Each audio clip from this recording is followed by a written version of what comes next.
Shalom, sahabat yang terkasih dalam nama Tuhan kita Yesus Kristus.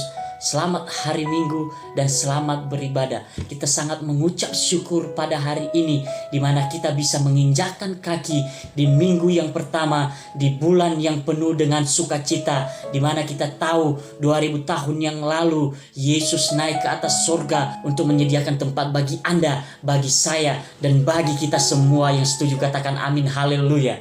Pada kesempatan yang baik ini saya akan sharing tentang kebenaran firman Tuhan yang saya ambil dalam Yakobus pasal 1 ayat yang ke-12 mengatakan di situ, berbahagialah orang yang bertahan dalam pencobaan, sebab apabila ia sudah tahan uji, ia akan menerima mahkota kehidupan yang dijanjikan Allah kepada barang siapa yang mengasihi Dia. Haleluya. Orang-orang pada saat ini sedang mengalami yang namanya kesukaran ketika menghadapi keadaan dan situasi pada saat-saat ini.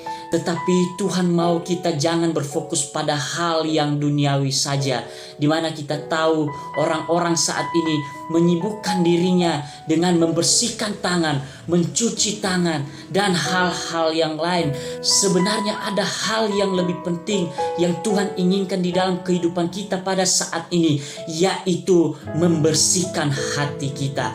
Membersihkan hati kita dari akar kepahitan, membersihkan hati kita dari dendam, membersihkan hati kita dari amarah, membersihkan hati kita dari keirian, membersihkan hati kita dari kedengkian, dan membersihkan pikiran kita juga dari hal-hal yang kotor. Karena dalam Ibrani pasal 12 ayat 14 mengatakan, tanpa kekudusan tidak seorang pun dapat melihat Tuhan. Haleluya. Mari kita menjaga kekudusan kita, mari kita membersihkan hati kita dan pikiran-pikiran kita dari hal-hal yang kotor. Tentunya kita bertanya, kepada siapakah diberikan mahkota kehidupan? Seperti yang saya bacakan dalam Yakobus pasal 1 ayat yang ke-12 tadi.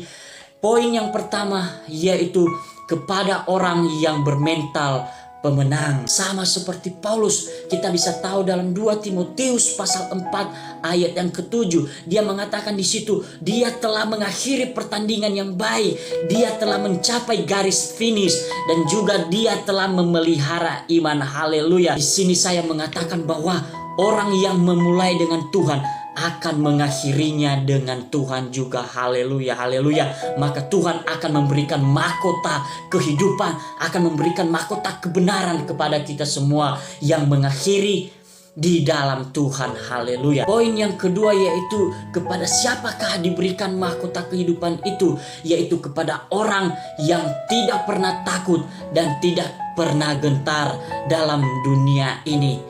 Kita bisa belajar dari seorang Daud, di mana ketika dia menghadapi Goliat, secara logika kita, secara duniawi, seorang Daud bagaimana mungkin mengalahkan Goliat yang berapa kali lipat lebih besar badannya daripada Daud.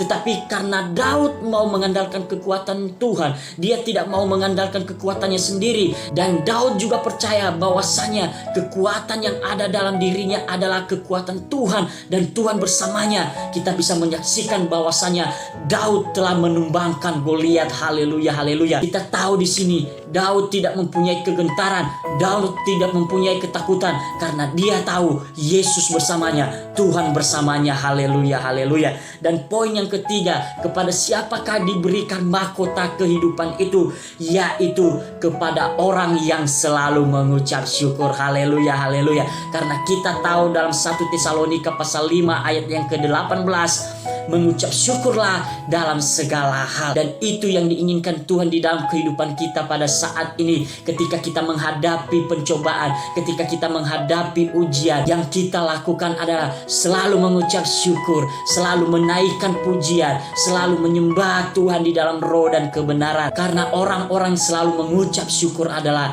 orang-orang yang selalu siap menghadapi segala kondisi hidup yang dia terima di dalam dunia ini. Demikian saja sharing firman Tuhan yang saya berikan pada pagi hari ini. Saya percaya pada saat-saat seperti ini Tuhan menginginkan kita supaya mempunyai mental seorang pemenang, dan Tuhan menginginkan kita supaya mempunyai rasa yang tidak pernah takut, rasa yang tidak pernah gentar, dan Tuhan menginginkan kita untuk selalu mengucap syukur kepadanya. Haleluya. Selamat hari Minggu, selamat beribadah. Tuhan Yesus memberkati. Shalom.